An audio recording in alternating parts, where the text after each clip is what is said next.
नमस्कार, मैं हूं आशुतोष। एक घंटे के स्पेशल एजेंडा में आज बात रॉबर्ट वाड्रा को बचाती नजर आ रही कांग्रेस सरकार के आरोप है कि हरियाणा के सीनियर आईएएस ऑफिसर और भू राजस्व विभाग के इंस्पेक्टर जनरल अशोक खेमका का सिर्फ इसलिए ट्रांसफर कर दिया गया क्योंकि वो वाड्रा की जमीन के सौदों की जांच शुरू करने वाले थे। हालांकि पद छोड़ने से पहले खेमका ने न सिर्फ 4 जिलों में वाड्रा की जमीनों की जांच के आदेश जारी कर दिए बल्कि मानेसर वाली जमीन का म्यूटेशन भी रद्द कर दिया। हैरानी की बात यह है कि हरियाणा सरकार ने सौदों में हुई कथित धांधली की जांच की बजाय उल्टा खेमका के आदेशों की जांच शुरू कर दी है। एजेंडा में आज बात इसी पर। वाड्रा डीएलएफ डील की जांच के चलते ही आईएएस अशोक खेमका पर तबादले की गाज गिरी और क्या वाड्रा को बचाने के लिए गांधी परिवार अपनी साख पर दांव लगा रहा है।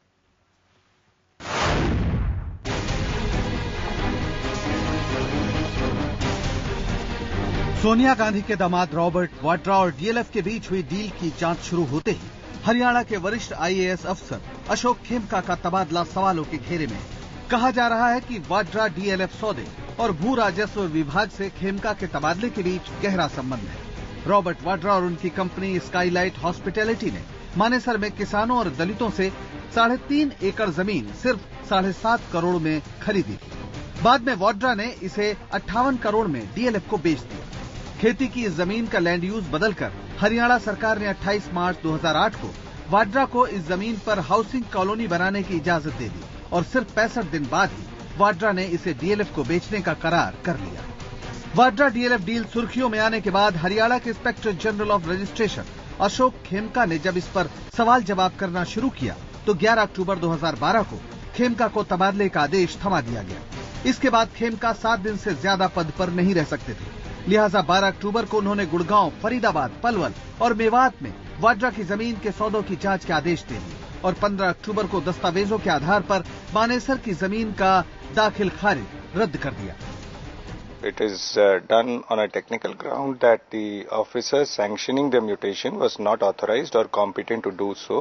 He didn't have the jurisdiction to sanction the mutation.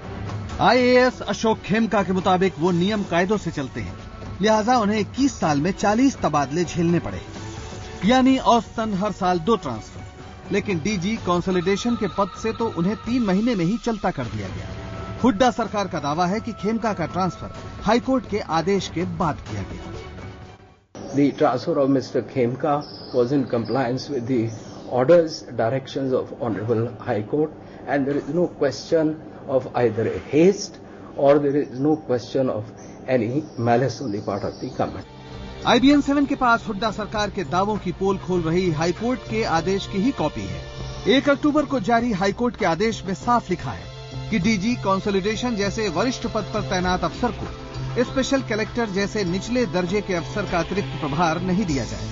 अदालत ने खेमका का तबादला करने का आदेश नहीं दिया है। और सुनिए, हुड्डा सरकार ने उल्टा खेमका के आदेशों की जांच शुरू कर दी। इंडिया अगेंस्ट करप्शन के सदस्य अरविंद केजरीवाल के मुताबिक खेमका के तबादले की असल वजह वाड्रा के जमीन सौदों की जांच है। अशोक खेमका बहुत ईमानदार ऑफिसर है और पता चला है कि 20 साल में उनका 40 बार ट्रांसफर किया गया और इस कुर्सी पे वो 3 महीने से ही थे और 3 महीने के अंदर फिर से ट्रांसफर कर दिया गया उनका कसूर ये था कि उन्होंने वाड्रा की जितनी प्रॉपर्टीज हैं रॉबर्ट वाड्रा जी की हरियाणा के अंदर, उन सारी प्रॉपर्टीज की इंक्वायरी के ऑर्डर दिए थे।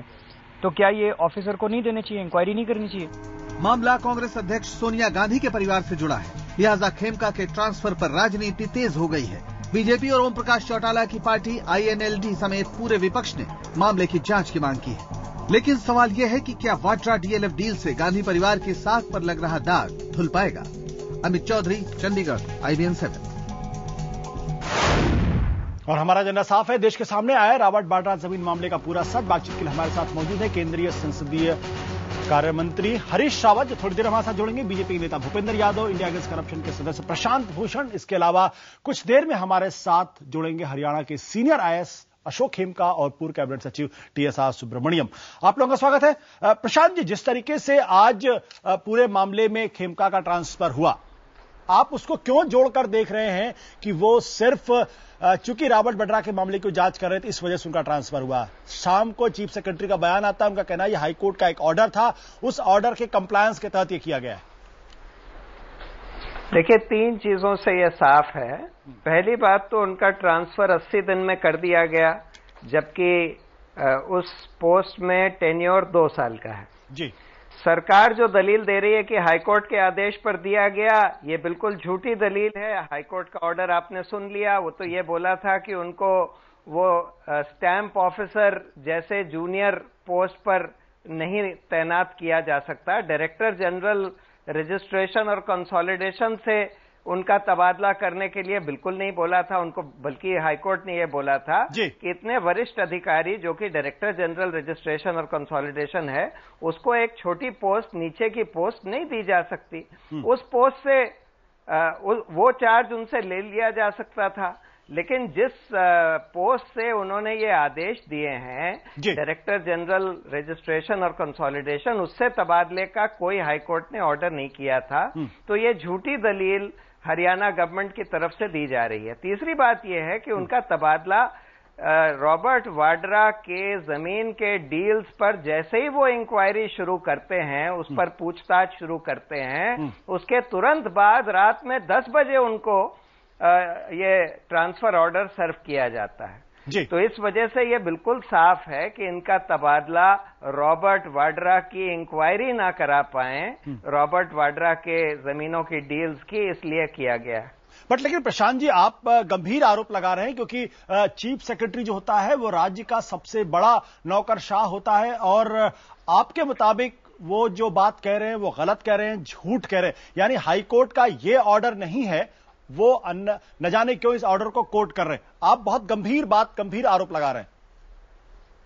जी हाँ, आरोप बहुत गंभीर है। इससे भी और गंभीर बात यह है कि यहां पर देखिए, एक जो दूसरा फैक्ट सामने आया है कि रॉबर्ट वाड्रा ने यह जमीन 7 करोड़ की खरीदी, डीएलएफ के पैसे से खरीदी, और 3 महीने के अंदर डीएलएफ को ही 58 करोड़ में बेच दी।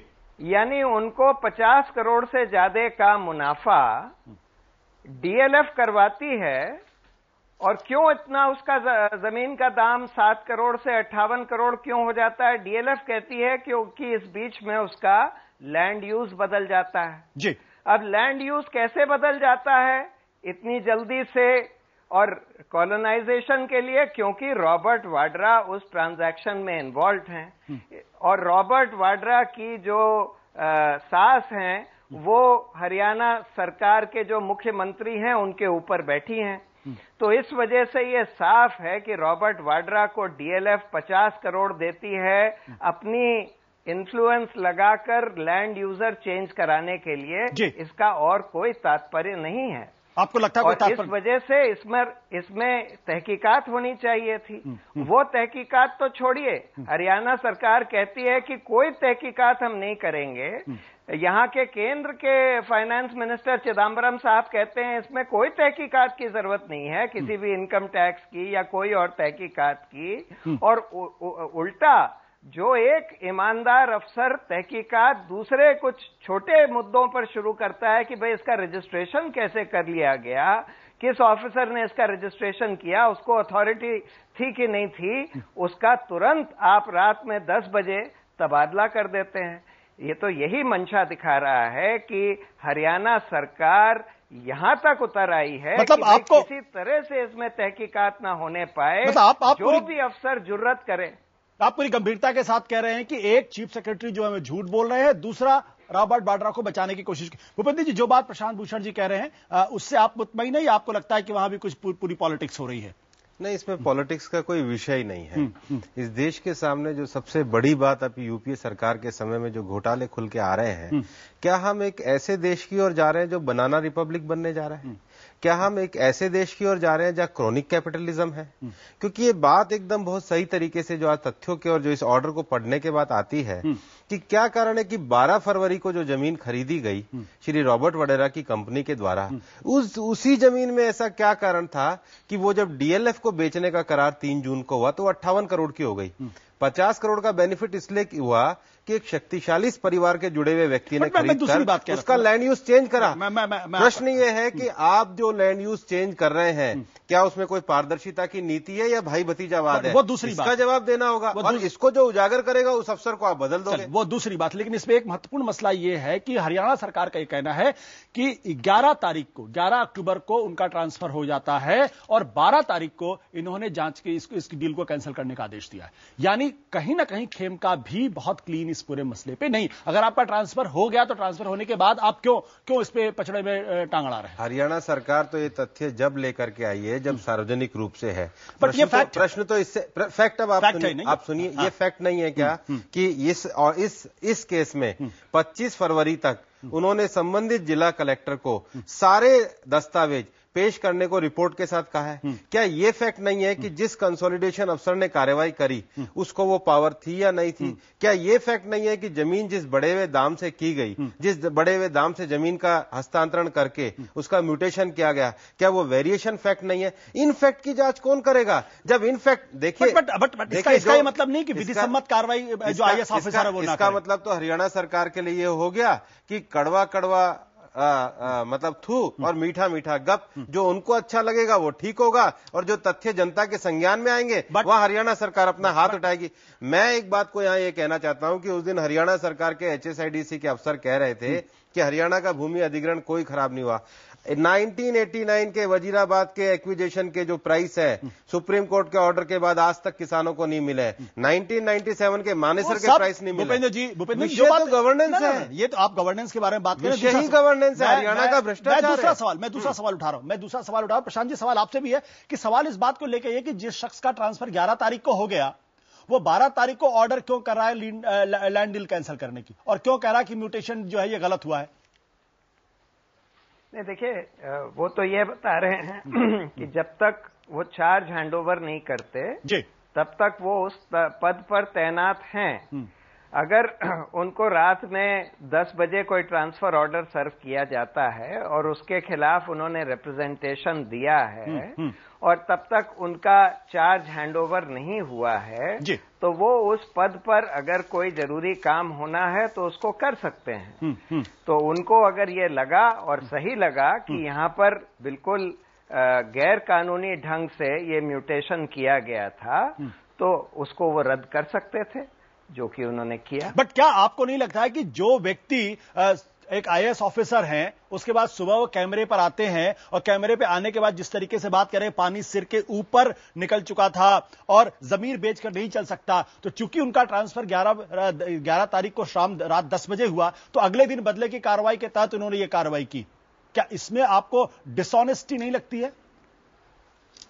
नहीं, डिसऑनेस्टी क्या, अगर कोई ईमानदार अफसर कोई बेईमानी को रोकने के लिए या बेईमानी को या गैर कानूनी काम को उसको रद्द करने के लिए अगर कोई कार्रवाई करता है और उसको अथॉरिटी है वो कार्रवाई करने की और अगर वो करता है तो उसकी तो तारीफ होनी चाहिए कि उसने जो सरकार है जो उसको कह रही है उसके ऊपर दबाव डाल रही है कि भाई ये इसकी इंक्वायरी मत करो, ये गैर कानूनी वगैरह को मत देखो जी, अगर उसको डिफाई करके जोखिम अपनी सर्विस को जोखिम में डालकर अगर वो कोई ईमानदारी का और कानूनी काम करता है, गैर कानूनी काम को रद्द करने के लिए कोई काम करता है तो उसकी तारीफ होनी चाहिए। बट प्रशांत जी, असल में प्रशांत जी सवाल छोटा सा, मैं छोटा जवाब चाहूंगा। हरीश रावत अब हमारे साथ जुड़ गए हैं।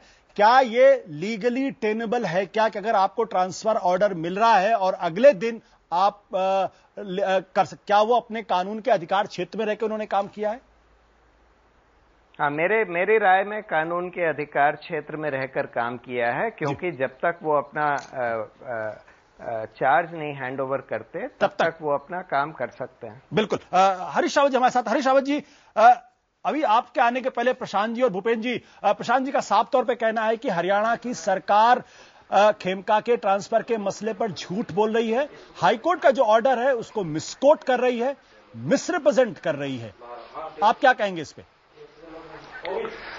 देखिए, अब हाईकोर्ट के निर्णय की भी आप अपने तरीके से व्याख्या करने लग जाएंगे जी, वो तो एक सिंपल सी बात है, जिस रूप में है उसी रूप में हरियाणा गवर्नमेंट उसको ले रही है जी।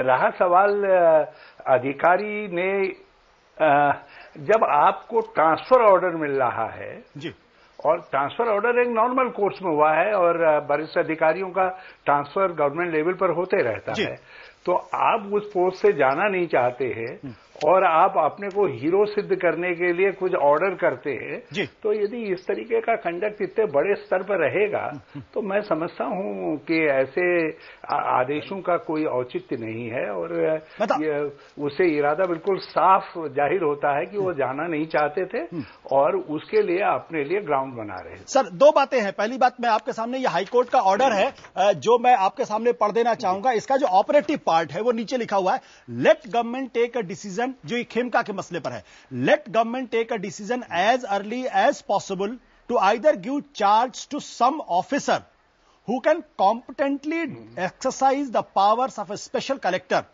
or to appoint somebody on the post not as in any officiating or temporary capacity।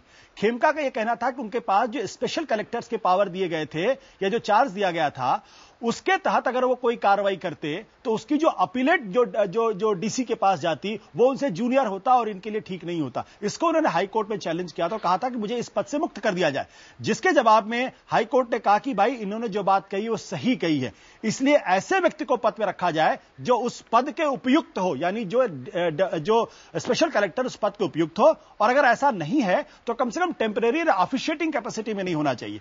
यानी ये तो वही वाली बात हो गई कि एक ब्यूरो चीफ है और उसको स्ट्रिंगर का भी चार्ज दे दिया गया, और जब हाईकोर्ट ने कहा कि आप हटा दीजिए तो आपने बजाय उसके स्ट्रिंगर के पद से आपने उसको ब्यूरो चीफ के पद से हटा दिया।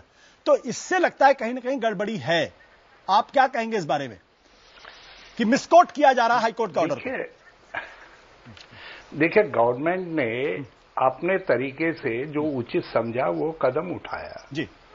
नहीं, बट सर मैं कह रहा हूं गंभीर मामला है, हाईकोर्ट के ऑर्डर को मिसकोट किया जा रहा है। हाईकोर्ट के ऑर्डर को चीफ सेक्रेटरी की तरफ से, हरियाणा सरकार की तरफ से मिसकोट किया जा रहा है। देखिए, बिल्कुल मिसकोट नहीं किया जा रहा है जी, क्योंकि हाईकोर्ट के दरवाजे अभी खुले हुए हैं ना। वो यदि मान लिया मिसकोट करेंगे तो वो फिर से हाईकोर्ट में जाएंगे। तो इसलिए गवर्नमेंट उसको सही संदर्भ में ही देखने का प्रयास कर रही है और जो एप्रोप्रिएट स्टेप है उसको गवर्नमेंट उठाएगी, चीफ मिनिस्टर चीफ सेक्रेटरी उठाएंगे। बट क्या आपको लगता है कि जो ये IAS fixation of the cards strength regulation act 2010 है, जहां पे सीनियर आईएएस ऑफिसर को 2 साल तक अपने पद पर बने रहना चाहिए, क्या आपको लगता है जस्टिफाइबल है कि 3 महीने से कम में उनको हटा दिया जाए? देखिए, ये मामला अकेले हरियाणा की गवर्नमेंट पर लागू नहीं होता जी। प्रधानमंत्री स्वयं कई बार राज्यों को एडवाइस कर चुके हैं और कैबिनेट सेक्रेटरी से भी एडवाइजरी जाती है, लेकिन अधिकांश राज्यों में आईएएस ऑफिसर फ्रीक्वेंटली चेंज होते रहते हैं। कभी उनकी अपनी सुविधाएं होती हैं और कभी गवर्नमेंट ये फील करती है एक अपॉइंटमेंट के बाद कि वो वहां पर ठीक से डिलीवर नहीं कर पा रहा, उसका उपयोग दूसरी जगह बेहतर तरीके से हो सकता है, तो वहां वो ट्रांसफर करते हैं। लेकिन एज सेंट्रल गवर्नमेंट हम लोग ये फील करते हैं कि जितना ज्यादा से ज्यादा मौका दिया जाए एक आईएएस ऑफिसर को अपने पद पर रहने का, वो ज्यादा बेहतर है। लेकिन है तो स्टेट के ही उसमें अधीन ना, उनको ही उसमें अपना उन्हीं का जुरिडिक्शन है, उन्हीं को। क्या आप अभी भूपेंद्र जी कह रहे थे कि ये आईएएस ऑफिसर को इसलिए हटाया गया क्योंकि रॉबर्ट वाड्रा को बचाने की कोशिश की जा रही है? उन्होंने चूंकि जांच की प्रक्रिया शुरू कर दी थी, जांच उन तक पहुंच रही थी, इसलिए उनको हटा दिया गया। हरियाणा सरकार ने काम इसके तहत किया है।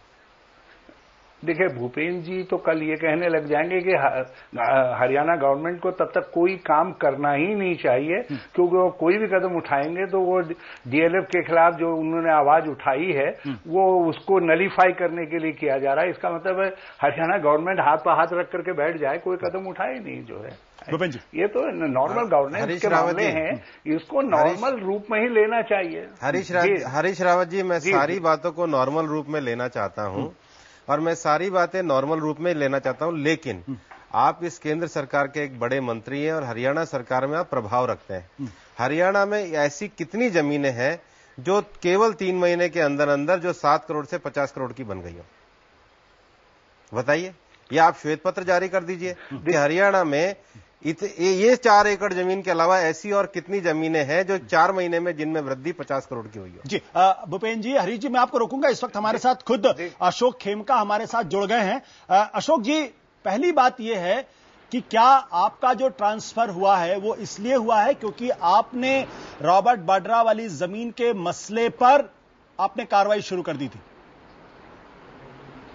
देखिए, ट्रांसफर क्यों हुआ ये तो ट्रांसफर करने वाला बता सकता है। और मुख्य सचिव महोदय की मैं एक चैनल में उनका वक्तव्य सुन रहा था, उन्होंने बताया है ट्रांसफर क्यों हुआ है जी।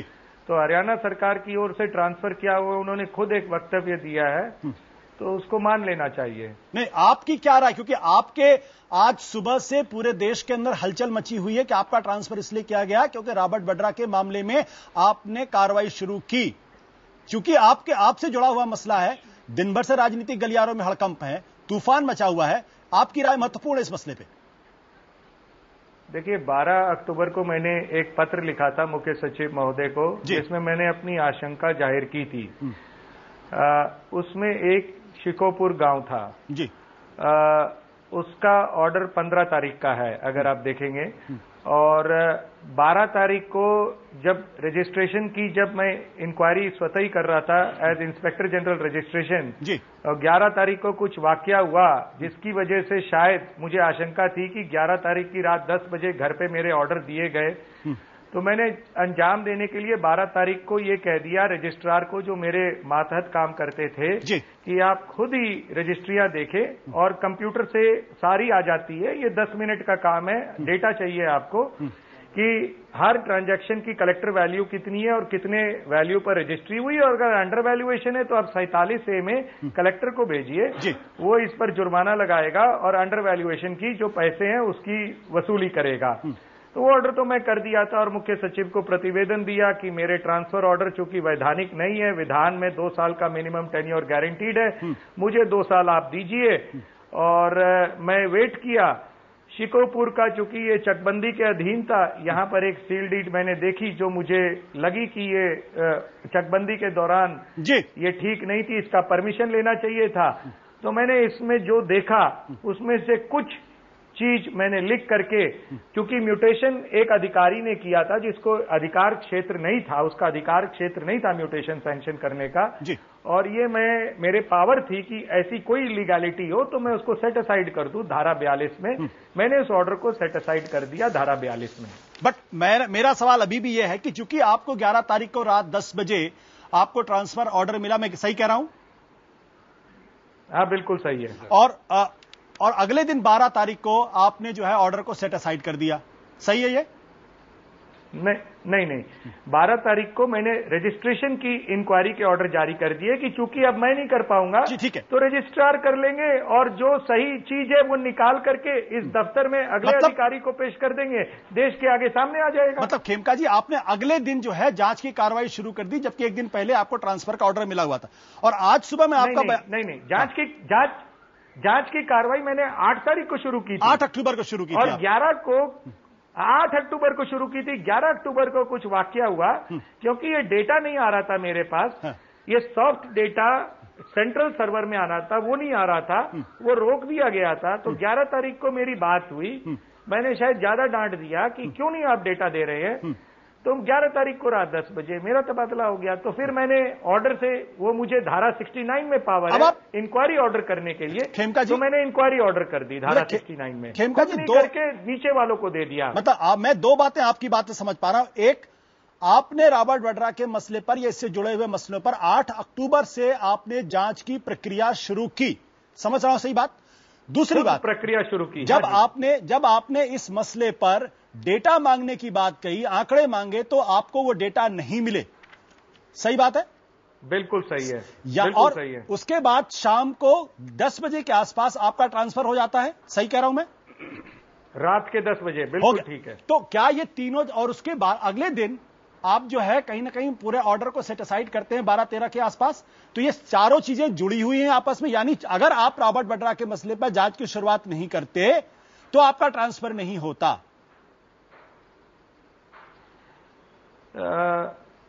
शायद आप ये आशंका कह सकते हैं आप। नहीं, आशंका नहीं, मैं तो कोई एविडेंस नहीं है, इसलिए देखिए, कोई एविडेंस के बगैर मैं कल को कोई कहूं, उनके बड़े बड़े वकील हैं, कोर्ट में खड़े कर देंगे, मानहानि का मुकदमा लगाएंगे, मेरा जिंदगी तबाह कर देंगे। नहीं, आप बम फट गया क्या बाहर में? देखो, आप कह रहे हैं मैं कोई बम फोड़ दिया। एक मिनट, घर के बाहर किसी ने शायद बम फोड़ दिया, क्या कर दिया? बताइए।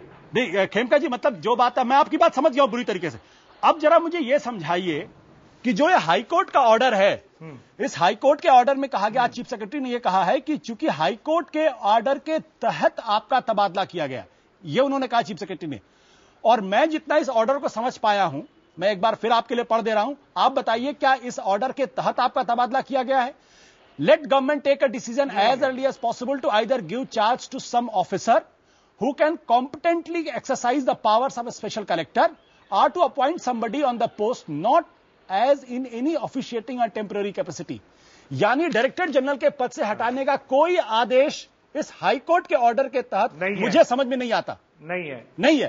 मैं समझा रहा हूं जी, बताइए। समझा रहा हूं। मुझे 20 जुलाई को मुझे 4 पद का चार्ज मैंने लिया। Director general land records ji, inspector general registration, director general consolidation of holdings, special collector और special land acquisition officer ji. मैंने 1 अगस्त को चीफ सेक्रेटरी महोदय से पर्सनली मिला और रिटन में ज्ञापन दिया, उनके कहने पर कि आप रिटन में लिख कर दो। फिर मैं रिटन में लिख कर दिया जी कि देखिए, special collector lower rank officer है, special land acquisition officer under secretary का रैंक है जी। मैं कमिश्नर और सेक्रेटरी 1 जनवरी 2007 से लग गया हूं, 6 साल पुराना कमिश्नर हूं, मुझे ये चार्ज नहीं दिया जा सकता, ये लोअर पद है जी। उन्होंने कहा कि हम इसका ठीक कर देंगे, ये तो बात आपसे ले लेंगे जी। लेकिन कोई कार्रवाई नहीं हुई। बीच में हाई कोर्ट ने कहीं पर ऑर्डर किया था कि एक फैसले का 3 महीने में आप आदेश सुना दो जी, as collector land ceiling act में। लेकिन वो आदेश नहीं सुनाया गया, क्योंकि मैंने आदेश नहीं सुनाया क्योंकि जब मैंने रिप्रेजेंट कर रखा है चीफ सेक्रेटरी को, उस केस को या किसी और केस को डिसाइड करने पर आक्षेप लगता था जी। तो 1 अक्टूबर को कोर्ट ने मुझे व्यक्तिगत बुलाया, बेलेबल वारंट जारी किए और कहा कि क्यों ना मानहानि का मुकदमा चलाया जाए जी। मैंने कोर्ट को बड़े विनम्र निवेदन किया कोर्ट से। मैंने कहा, देखिए, मैं कमिश्नर और सेक्रेटरी 6 साल पुराना कमिश्नर सेक्रेटरी हूं, सारे डिविजनल कमिश्नर स्टेट में मेरे से 3 से 5 साल जूनियर है, और अगर मैं ये ऑर्डर पास करता हूं एज स्पेशल कलेक्टर, अपील 3 से 5 साल जो मेरे से जूनियर है वो डिसाइड करेंगे, और ये बहुत बड़ी विसंगति है। लेकिन अगर कोर्ट कहेगा कि मैं ही डिसाइड करूं तो मैं कर दूंगा। तब कोर्ट ने ये ऑर्डर पास किया जो आप सुना रहे हैं कि नहीं, कलेक्टर का चार्ज टेम्पररी या परमानेंट किसी अप्रोप्रिएट रैंक ऑफिसर को दीजिए, ये कार्य आपका गलत है। सरकार को कहा, मेरी 1 अगस्त 2012 की चिट्ठी को उन्होंने पुष्टि की जी। लेकिन चीफ सेक्रेटरी के वक्तव्य से ये लगा कि उन्होंने ये उचित समझा। उन्होंने ये कहा कि हमने आपको पनिश नहीं किया है, जो आपने हमें अपनी चिट्ठी में बात लिखी है उसके लिए मैंने पनिश नहीं किया है। लेकिन कोर्ट ने जब कहा कि किसी और अधिकारी को कलेक्टर दो, तो हमने उचित समझा कि 4 पद किसी और को दे दें। अच्छी बात है। बट खेमका जी, अगर मैं आपकी बात समझ रहा हूं और मैं इस कोर्ट की भाषा को समझ रहा हूं, तो मुझे लगता है कि इस कोर्ट इस भाषा के आधार पे आपको स्पेशल कलेक्टर के पद से मुक्त किया जाना था, न कि डीजी के पद से। हाँ जी, बिल्कुल सही कह रहे हैं आप। मैं सही कह रहा हूं ना? बिल्कुल सही कह रहे हैं। तो चीफ कोर्ट के ऑर्डर में सिर्फ कलेक्टर के पद से निकलना था, सिर्फ कलेक्टर के पद से निकल। तो आपके जो चीफ सेक्रेटरी साहब हैं, क्या वो झूठ बोल रहे हैं? नहीं, बहुत बड़े अधिकारी है, मैं ये शब्द का प्रयोग नहीं करना चाहूंगा। मैं उनका बहुत सम्मान करता हूं, मैं मुख्यमंत्री जी का भी बहुत सम्मान करता हूं। मैं जितने भी हरियाणा के भूतपूर्व मुख्यमंत्री और मुख्य सबका सम्मान करता हूं। मैं ऐसी बात नहीं है, उनकी अपनी सिचुएशन, सोच है, और मैं उसका सम्मान करता हूं। चलिए खेमका जी, मैं आपकी मजबूरी को समझ रहा हूं। आप इस वक्त सर्विस के अंदर हैं, मैं आपकी मजबूरी को समझ सकता हूं। जितना आप बोल रहे हैं यही बहुत है। लेकिन आपने जो चिट्ठी चीफ सेक्रेटरी को लिखी, वो चिट्ठी की कॉपी इस वक्त मेरे पास है। इसमें आपने लिखा कि vested elements in the political bureaucratic hierarchy. फिर आपने लिखा, ये पॉलिटिकल ब्यूरोक्रेटिक हायरार्की कौन लोग हैं? क्या आप उनको आइडेंटिफाई करना चाहेंगे? पॉलिटिकल मामला इसमें नहीं, हाँ। ये नहीं, ये उचित नहीं है। मैंने जो गांव के नाम लिखे उसमें बहुत चीजें देखी है, रिपोर्ट है, रिपोर्ट भेजी है, और मैं उनके नाम नहीं लेना चाहूंगा। उन रिपोर्टों में भी मैंने नाम नहीं लिया अधिकारियों का, सिर्फ एक जगह पे जहां पे कलेक्टर ने खुद काम किया उसका नाम लिया है जी। बाकी और किसी का नहीं। बट ये चीज है, आपकी जांच में नाम आ जाएंगे। मैंने देखा है रिकॉर्ड में, खुला है लैंड रिकॉर्ड्स में। कोई ऐसा नहीं है कि मैंने ओरल एविडेंस लिया है, ये लैंड रिकॉर्ड्स में नाम है। मेरा काम मैनुअल में, I am the eyes and years of financial commissioner revenue. मैं जो देखता हूं, मुझे रिपोर्ट करना होता है, जो मेरे अंदर, जो मुझे शक्ति दी गई है, मैं कार्रवाई करता हूं, और जो सरकार को करनी होती है उनको रिपोर्ट करता हूं। ये कितने बड़े स्तर पर ये इर्रेगुलरिटी आपने देखी? बहुत बड़े स्तर पे देखी, और बहुत ज्यादा देखी। जो चीज आपके सामने आती है वो छोटी थोड़ी होती है, मतलब ज्यादा बहुत ज्यादा होती है। देखिए आप सर, आज मुझे समझ में आया कि एक बिजली बोर्ड है, घाटे का कंपनी है, सरकारी ग्रांट से तनख्वाह दी जाती है, लेकिन उस बोर्ड में लगने के लिए क्या विनिमय होता है वो सबको पता है। सरकारी अधिकारी बनने के लिए क्या विनिमय होता है ये पता है लोगों को। अगर आज मैं नियुक्तियों पर मुद्दा छेड़ दूं तो मेरे ख्याल से हरियाणा का एक एक आदमी कहेगा सच है, लेकिन कागजों में, मैं कोर्टों में कुछ नहीं प्रमाण कर पाऊंगा। खेमका जी, मैं बहुत ये मैं इसमें मुझे देखकर पता लगा कि क्यों ये पद इतने इम्पोर्टेंट हैं। हरीश रावत जी, आपने दुरुपयोग होता है। हरीश रावत जी, आपने खेमका जी की पूरी बात सुनी, आप टिप्पणी करना चाहेंगे इस पे?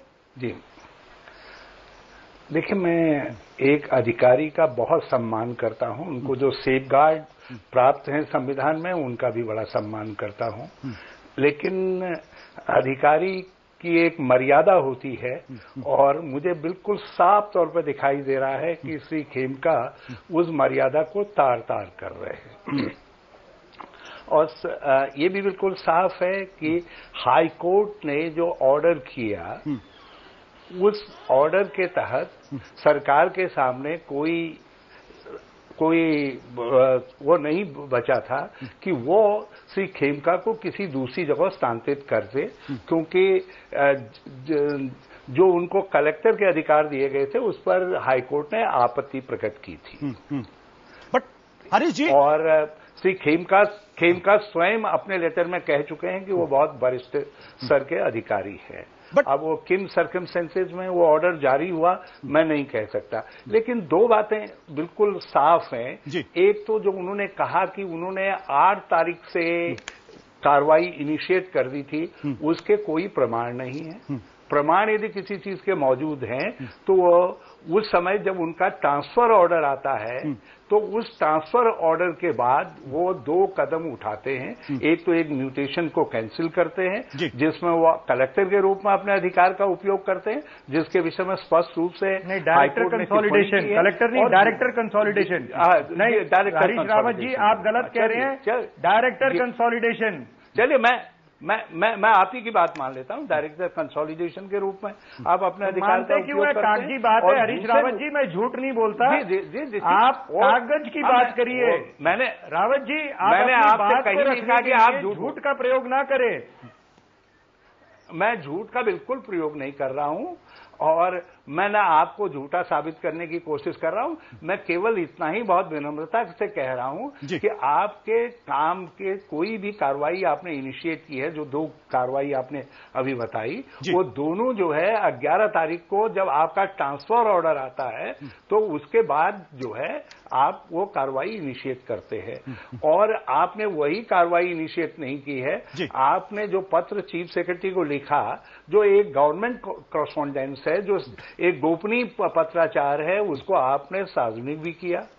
और आप जिस तरीके से अभी बिजली बोर्ड के भर्ती में विनिमय की बात कर रहे थे, रुपये की आदान प्रदान, आपने शब्द सीधे इस्तेमाल नहीं किया, आपने विनिमय कह दिया, और जो उसका इन्फरेंस है वो बिल्कुल साफ क्लियर है कि आप क्या कहना चाह रहे हैं। तो एक इतने वरिष्ठ पद पर और इतने वर्षों की सेवा वाले एक आईएएस ऑफिसर से कम मैं इस तरीके की अपेक्षा नहीं करता। बिल्कुल प्रशांत जी, इस तरीके की गवर्नमेंट की मीडिया ट्रायल प्रारंभ करेंगे तो प्रशांत भूषण जी जो कह रहे हैं उसमें और आप जिस तरीके से कह रहे हैं उसमें क्या अंतर है? प्रशांत जी, आपने पूरी बातचीत को सुना, आपको क्या लगा, सच कहां पर है? सरकारी नौकरशाह की और सबकी एक सीमाएं हैं। प्रशांत जी, मैं आपके ऊपर आपके कंडक्ट के ऊपर कोई टिप्पणी नहीं कर सकता क्योंकि मैं सेंट्रल गवर्नमेंट का मिनिस्टर हूं, लेकिन राज्य सरकार निश्चित तौर पर आपके इन सब चीजों का कॉग्निजेंस देखे। आप किस हरीश जी कह दे रहे हैं? ठीक है प्रशांत जी, आपने पूरी बातचीत सुनी, आपने दोनों पक्ष सुना, हरीश जी कह रहे हैं और साथ ही खेमका, आपको क्या लगा, कहां सच नजर आता आपको? देखिए सच तो इसी से साफ झलक रहा है कि उनका ट्रांसफर जो है 3 महीने से कम में कर दिया गया खेमका जी का जी, जबकि उस पद पर जो रूल्स हैं वो ये कहते हैं कि 2 साल का टेन्योर होगा। और उसका जो तर्क दिया जा रहा है सरकार की तरफ से, हरियाणा सरकार की तरफ से, वो बिल्कुल झूठा है। वो बिल्कुल साफ हो गया कि वो बिल्कुल झूठा तर्क दिया जा रहा है कि हाईकोर्ट ने बोला कि इनको जो ये नीचे का पद दिया हुआ है, जो इनकी पोस्ट से नीचे का है, उस पद पर दूसरे अधिकारी को लाइए। लेकिन डायरेक्टर जनरल का जो पद है उस पे से हटाने का हाईकोर्ट ने कुछ नहीं बोला। और क्योंकि ये डायरेक्टर जनरल के पोस्ट के लेवल के ऑफिसर थे तो इनको नीचे पद का जो चार्ज दिया था वो गलत था, वही हाईकोर्ट ने बोला। लेकिन राज्य सरकार, हरियाणा सरकार ये झूठा तर्क दे रही है। इससे बिल्कुल साफ है कि ये ट्रांसफर दुर्भावना से, मैलाफाइडी इंटेंशन से किया गया है। इनके इन्वेस्टिगेशन जो इन्होंने शुरू किया था, जिसकी पुष्टि आखिर में इन्होंने जो ऑर्डर पास किया है उससे होती है, उस इन्वेस्टिगेशन को रोकने के लिए इनका ट्रांसफर किया है। सवाल ये खड़ा होता है कि क्या इस देश में ऐसे हालात हो गए हैं कि जहां रावत जी कह रहे थे कि उन्होंने कभी नहीं देखा ऐसा अफसर जो कि इस तरह से बयान वगैरह दे मीडिया में। आज यही हालत हो गई है कि अफसरों को ऐसे स्तर पर ले आया गया है भ्रष्ट सरकारों ने, भ्रष्ट मंत्रियों ने, कि भाई भ्रष्टाचार के साथ तुम चलते रहो, भ्रष्टाचार की नदी में बहते रहो। अगर उसके खिलाफ अगर रोकने की कोशिश करोगे तो हम तुम्हारा बुरा हाल करेंगे, अगर उसके खिलाफ बोलोगे तब भी हम बुरा हाल करेंगे। ये हालात इन मंत्रियों ने, ऐसी भ्रष्ट सरकारों ने, जैसी हरियाणा की सरकार हो गई है, उन लोगों ने देश में ऐसे हालात पैदा कर दिए हैं कि देश में बिल्कुल आज व्यापक भ्रष्टाचार और लूट चली हुई है। अगर इस लूट को रोकना है तो ऐसे अफसरों का उदय होना होगा, जैसे जैसे अशोक खेमका जी ने जो हिम्मत दिखाई, उस तरह का हिम्मत कुछ लोगों को दिखानी पड़ेगी अगर ये व्यवस्था बदलनी। सर प्रशांत जी, मैं आपको रोकना हूं। अशोक खेमका जी, क्या आपको इस बात का अंदाजा है कि जो आपने आज सुबह टेलीविजन पे बयान दिया और आप जो इस वक्त बोल रहे हैं, इसका खमियाजा आपको भुगतना पड़ सकता है? देखिए, मैंने हरीश रावत जी को सुना, वो सीधे उकसा रहे हैं राज्य सरकार को कि कार्रवाई कीजिए। क्या हमारा आचरण, अगर देखिए सरकार, मैं भी सरकार हूं, वो भी सरकार है, हम सबका अपना रोल है, कोई चपरासी हो, कोई मंत्री हो, सब पब्लिक सर्वेंट्स है, सबका अपना रोल है। कोई बड़ी मछली छोटी मछली को खाए और गलत खाए और वो बोले भी नहीं कि देखो हमारे संग आचरण गलत हो रहा है, ये कौन सी मर्यादा है? क्या केंद्र सरकार में कोई जॉइंट सेक्रेटरी, एडिशनल सेक्रेटरी बगैर सिफारिश के लगता है? आचरण संहिता में ये नहीं है कि पब्लिक सर्वेंट्स जो है बगैर कोई, he will not bring upon political influence for his postings. वहां पर आपकी आचार संहिता कहां जाती है? लोग 2G स्पेक्ट्रम स्कैम में फाइलों पर लिखते नहीं है कि यहां गड़बड़ होगी, वहां पर आपकी आचरण संहिता कहां जाती है? आप चाहते हैं कि गड़बड़ एक्सपोजर ना हो, आप चुपचाप बिल्कुल एकदम बगैर उसके, मैंने किस सरकार की नीति को भर्त्सना की जो कि मैंने आचार संहिता का वायलेशन कर दिया? मैं तो नियम पालन की बात कर रहा हूं। मैं तो कह रहा हूं कि अगर ट्रांसफर में आपने नियम बनाए हैं 2 साल के लिए, हमें दीजिए 2 साल का टेन्योर। आप नियम कुछ बनाते हैं, अमल कुछ करते हैं। खेमका जी, आप सर्विंग ऑफिसर हैं, आपको इस बात का अंदाजा है, आप सर्विंग ऑफिसर हैं, सीनियर आईएएस ऑफिसर हैं, और जो बातें आप इस वक्त कह रहे हैं ये कहीं ना कहीं रूल्स की जो गाइडलाइंस है उसका वायलेशन होता नजर आ रहा है। क्या आपको लगता है कि आपके खिलाफ कार्रवाई हो सकती है? नहीं, देखिए, जो रूल्स कहते हैं वो ये कहते हैं कि मैं सरकारी पॉलिसीज की निंदा नहीं कर सकता। मैंने किस सरकारी पॉलिसी की निंदा की है आपके चैनल पर, बताइए मुझे। मैं सरकारी पॉलिसी की भर्त्सना नहीं कर सकता। अगर आपके चैनल में एलिगेशन आया कि खूब करप्शन हुआ, अगर मैंने इंक्वायरी ऑर्डर कर दी, मैंने कौन सी नीति की आलोचना की है? और अगर मेरा ट्रांसफर हो गया प्रीमेच्योरली, और अगर मैंने इसका निवेदन किया चीफ सेक्रेटरी महोदय को, तो ये अगर मीडिया में आ गया तो कौन सी नीति की भर्त्सना हुई है? आप बोलिए मुझे कि इस सरकारी नीति की आपने निंदा की है। बट लेकिन खेमका जी, आप नियुक्ति करेंगे। हाँ, आपका पिछले 21 साल में 40 बार से ज्यादा ट्रांसफर हो चुका है, यानी आप मानसिक रूप से तैयार हैं कि अब बहुत हो चुका है, अगर सरकार मेरे खिलाफ कोई कार्रवाई करती है, मेरी सर्विस को टर्मिनेट करती है, मेरे खिलाफ अनुशासनात्मक कार्रवाई करती है, आप मानसिक तौर पर उसके लिए तैयार हैं? देखिए, यहां पर सरकार कुछ भी कर सकती है, इसलिए लोग डरते हैं। सरकार टर्मिनेट कर सकती है, उसके लिए न्यायालय है इस देश के, और सरकार तंग कर सकती है, मुझे मार सकती है, मार दे। अगर उनको इस बात की सांत्वना मिलती है कि मेरे को मार के उनको शांति मिलती है, तो मैं मरने को तैयार हूं, मुझे कोई दिक्कत नहीं है। मुझे जो मेरी आत्मसम्मान को ठेस पहुंची, जो मेरी आत्मा ने कहा, वो मैंने किया। मैंने कोई गलत काम नहीं किया, कोई गलत पैसे नहीं खाए, किसी का कोई गलत नहीं किया। हाँ, वो रामधारी सिंह दिनकर ने पुरानी कविता में कहा है कि वो ज्यादा पापी है जो पाप को चुप होते हुए देखता है नदी के तीर पर खड़ा होकर के। पाप करने वाले से वो ज्यादा पापी है। मुझे तो इस देश ने आईएएस नियुक्त करके दिया, ईश्वर की इतनी असीम अनुकंपा है, और अगर मैं अपना कर्तव्य का निर्वाह ना करूं इनके भय से, तो मेरे ख्याल से मेरा टर्मिनेट हो जाना बेहतर है। हरीश जी, टर्मिनेट क्यों? आप मुझे बंदूक मार दीजिए। हरीश जी, आपने सारी बातें सुनी, आप कुछ कहना चाह रहे थे? जी, मैं उनकी भावुकतापूर्ण बातों का कोई उत्तर देने की स्थिति में नहीं हूं, मैं देना भी नहीं चाहूंगा। मैं नहीं चाहता कि उनको कोई आघात पहुंचे। उन्होंने कहा कि गोली मार, यहाँ कानून का राज्य है, इसमें किसी व्यक्ति को यह अधिकार नहीं है। और सर्विसेज टर्मिनेट करने की बात जो उन्होंने कही, मैंने किसी को कोई उकसाने वाली बात नहीं की, मेरी वो आदत ही नहीं है। लेकिन मैं उनसे ये जरूर कहना चाहता था कि कई बातें ऐसी होती हैं, उनका कॉग्निजेंस, मैंने कहा एज सेंट्रल गवर्नमेंट मिनिस्टर मैं उनके कंडक्ट पर कोई टिप्पणी नहीं कर सकता, लेकिन उनकी सरकार उसका कॉग्निजेंस लेगी, इसलिए उनको जो बात कहनी है एक सावधानी पूर्वक कहनी है। मैं उनका छोटा भाई, बड़ा भाई कुछ भी हो सकता हूँ, बड़ा भाई होऊंगा क्योंकि मैं 64 वर्ष का हूँ। तो मैंने उनको एक सलाह भर दी, और मैं उस प्रसंग में इस सलाह को कह रहा हूं। मैं तो आर्टिकल 311 को जब अमेंड करने की बात आई, जिसमें गवर्नमेंट सर्वेंट्स को प्रोटेक्शन हासिल है, मैंने अपनी गवर्नमेंट के खिलाफ बहुत बड़ा प्रदर्शन किया था। उन दिनों बोट क्लब पर प्रदर्शन हो जाता था, तो हमने उसको लीड किया था। राजीव गांधी जी प्रधानमंत्री थे हमारे, उन्होंने फिर बात को सुना था, गवर्नमेंट ने उस आइडिया को ड्रॉप किया था।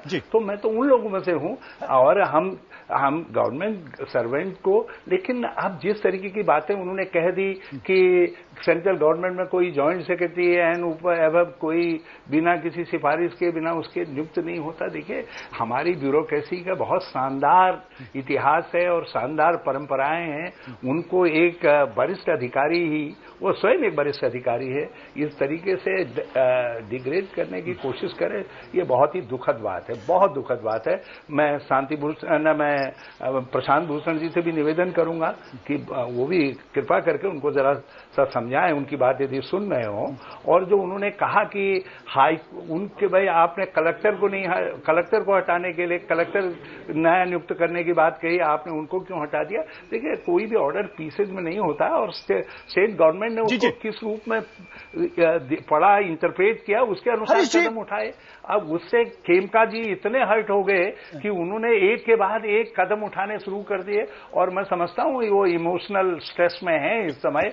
और अब आप और हम उनको ज्यादा प्रोवोक न करें तो नहीं, बिल्कुल मेरी मंशा किसी को प्रोवोक करने की नहीं। हरी जी, मैं तहे दिल से कहना चाहता हूं कि मैं आपका खुद बहुत सम्मान करता हूं और ये मानता हूं कि आप चंद उन लोगों में से हैं जो टेलीविजन चैनल पे आने के बावजूद भी अपना आपा नहीं खोते। इसी चैनल पे बहुत सारे ऐसे कांग्रेस और दूसरे खेमों के लोग होते हैं जो चीखना चिल्लाना शुरू कर देते हैं। आप बहुत शांति के साथ बातों को सुनते हैं, इसलिए मैं आपसे एक सवाल कर रहा हूं कि जिस एक आईएएस ऑफिसर का 21 साल में 43 बार तबादला कर दिया जाए, क्या आपको नहीं लगता कि कहीं ना कहीं जो बात अशोक खेमका जी कह रहे हैं ये बात सच है? अगर आज वो नाराज हैं, दुखी हैं, तकलीफ में हैं, या जो बातें आप कह रहे हैं उसके लिए कहीं ना कहीं एक पॉलिटिकल ब्यूरोक्रेटिक नेक्सस है जो उनको मजबूर कर रहा है इन सब बातों को कहने के लिए, और आज वो अकेले हैं, कल ढेरों ऐसे अफसर हो सकते हैं जो खुलकर बोले। क्या आपको नहीं लगता कि स्थिति इतनी खराब हो गई, उसको बेहतर करने की जरूरत, एक सीनियर मिनिस्टर होने के नाते क्या आपको नहीं लगता कि पूरे कार्रवाई पर इंट्रोस्पेक्ट करने की जरूरत है? देखिए, हमारे सिस्टम में रिड्रेसल सिस्टम है। यदि उनको यहां न्याय नहीं मिल रहा है तो उनके सर्विस की अपनी एसोसिएशन बहुत पावरफुल है और वो डीओपीटी को रिप्रेजेंट कर सकते थे, वो कैबिनेट सेक्रेटरी को रिप्रेजेंट कर सकते थे। और आप जानते हैं आईएएस को कितना प्रोटेक्शन हासिल है हमारे ऑल इंडिया सर्विसेज को, और मैं उनको अब भी राय दूंगा यदि ऐसी बात है कि भाई राज्य सरकार में बहुत ज्यादा यदि वो विक्टिमाइज फील कर रहे हैं या कोई और बातें हैं तो बहुत सारे लोग ऐसे निकलेंगे जो ऐसे अधिकारी का हाथ थामना चाहेंगे। हम नहीं चाहेंगे। जिस पर गवर्नमेंट ने, जिन्होंने इतने एफर्ट्स के बाद वो आईएएस में निकले हैं और गवर्नमेंट ने भी उन पर बहुत खर्च किया है, सिस्टम ने उनको पर बहुत खर्च किया है, तो हम उनकी सर्विसेज का बेहतर यूटिलाइजेशन करना चाहेंगे। लेकिन उसका अर्थ ये नहीं है कि वो सारी सर्विस अपनी सेवा नियमावलियों की मर्यादाओं को लांघ जाएं। मैं उनको ये राय दूंगा कि वो जरा सा धैर्य रखें, और मीडिया का अपना काम है लेकिन हमारा अपना काम है, अपना दायित्व है। बट हरीश जी, क्या आप ये इंश्योर करेंगे कि जो कुछ भी खेमका जी ने आज कहा है उसके आधार पर उनके खिलाफ किसी तरीके की कोई कार्रवाई नहीं होनी चाहिए? मैं जहां भी संभव होगा मैं लोगों से बात करूंगा। चलिए, बहुत बहुत शुक्रिया हरीश जी, खेमका जी, विपिंदर जी, साथ ही प्रशांत भूषण इस पूरी बातचीत में शामिल होने के लिए। लेकिन महत्वपूर्ण सवाल यह है कि क्या इस देश के अब ईमानदार अफसरों की हालत इतनी खराब हो गई है कि उनको टीवी चैनल्स पर आकर अपनी बात कहनी पड़ेगी, अपना दुख दर्द बांटना पड़ेगा, या वाकई सिस्टम का दोष है या कहीं कुछ और है?